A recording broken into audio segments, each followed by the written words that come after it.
There are, however, as expected with most of these kinase inhibitors, some safety concerns, right? Bob, would you walk us through some of the major safety issues and what we need to watch out for?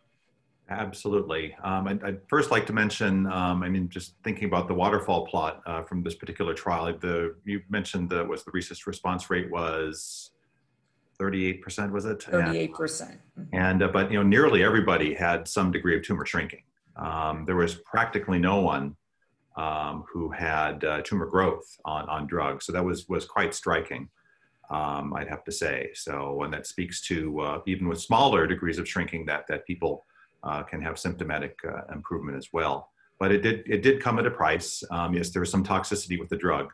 It turns out that pexidartinib is a very good KIT inhibitor.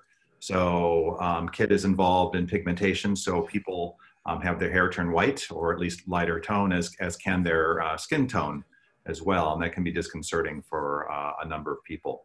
The other characteristic toxicity that we see with CSF1 receptor inhibition, this has been seen both with monoclonal antibodies against CSF1R, as well as with pexidartinib, is a periorbital edema. And we certainly saw that back in the old days with imatinib for treatment of GIST and things like that. But now we understand, because this is a more specific inhibitor, that CSF1 receptor inhibition is a highly characteristic source of the periorbital edema for reasons I don't think anybody really understands very well, and will be very difficult to chase down. But the cardinal toxicity that we want to watch out for are liver function test abnormalities. And that is something that anybody prescribing this medicine will have to be aware of, because that can potentially be a deal breaker. This whole class of drugs, of tyrosine kinase inhibitors, can cause liver function test abnormalities. But FDA was particularly concerned because this is not a cancer, as we've mentioned throughout the talk. It's a locally aggressive tumor, which happens to be clonal in its nature. But it's, the only in very rare patients do you see this malignant version of the tumor where it can potentially metastasize.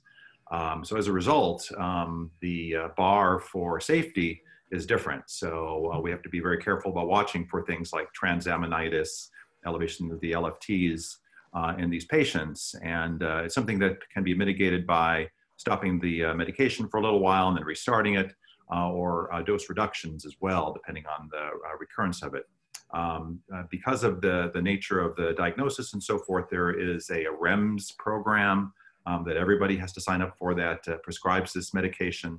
And it basically just emphasizes the need to check lab tests for liver function test abnormalities. The rest of the toxicities you can generally work around, and they're generally pretty mild otherwise. So a very well tolerated medicine.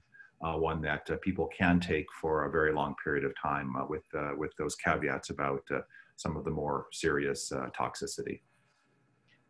I agree with your comments, Bob. I think there clearly is a concern about hepatotoxicity, but with appropriate monitoring, as is mandated by the FDA, I think the concern, at least from us, the medical oncologists, seems to be that we just need to watch out for it, and we need to pick it up early, but that is not necessarily a deal breaker of any sort.